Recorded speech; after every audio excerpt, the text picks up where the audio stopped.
अनमोल केसी डराए, पिताम्बरले मचायो टहल्का, जेरी अन टपले टक्कर। नेपालको फिल्म इन्डस्ट्री अहिले दोहोरो भिडान्तमा छ। एक तर्फ अनमोल केसीको जेरी अन टप, अर्को तर्फ प्रदीप खड्काको धमाकेदार कमब्याक फिल्म पिताम्बर। के साँच्चै अनमोल केसी डराएका हुन्? आज हामी यसबारे सत्य र रोचक शैलीमा कुरा गरौँ। त्यो भन्दा पहिला नयाँ उमङ्ग, नयाँ उत्साह 2082 साल तपाईँ र तपाईँको परिवारलाई सुख, शान्ति र समृद्धि लिएर आओस्। तपाईँलाई नयाँ वर्षको शुभकामना। अब कुरा गरौँ अनमोल केसी नेपाली सिनेमा क्षेत्रका स्टार किड। उनको फ्यान फलोइङ जबरजस्त छ।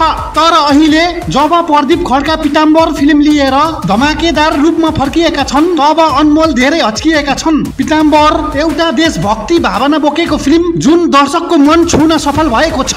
डायलग यो देशमा केही गर्न त काठमाडौँबाट हिँड्नुपर्छ भाइरल बनिसकेको छ। अब कुरा गरौँ जेरी अन टपको। यो फिल्म रोमान्टिक फ्लेभरमा बनेको छ, जसमा अनमोल केसी आफ्नो जेरी क्यारेक्टरलाई नयाँ ढङ्गमा पस्काने तयारीमा छन्। तर पिताम्बरले बनाएको माहौलले हेर्दा अनमोलको फिल्मको हाइप अलिक कमजोर देखिएको छ। नेपाल भर पिताम्बरको पोस्टर, मिडिया कभरेज र सोले गर्दा जेरी अन टप पछि पर्ने त होइन भन्ने डर अनमोललाई लाग्नु स्वाभाविक हो। आखिर बक्स अफिसमा भिडान्त सधैँ दिलचस्प हुन्छ। अब हेर्न बाँकी छ कुन फिल्म टपमा आउँछ। प्रदीपको देशप्रेम जित्छ कि अनमोलको रोमान्स? कमेन्टमा आफ्नो विचार लेख्नुहोस्। यी दुई फिल्म मध्ये कुन फिल्मले टहल्का मचाउला बक्स अफिसमा? कुन फिल्म हिट वा फ्लप, पिताम्बर वा जेरी अन टप? यस्तै रोचक नेपाली फिल्म प्याकेजका लागि हाम्रो फ्याक्ट एनआरएन सर्च च्यानललाई सब्स्क्राइब गर्न नबिर्सनुहोस् र भिडियोलाई लाइक, सेयर पनि गर्नुहोस्। धन्यवाद। जय नेपाल, जय सिनेमा।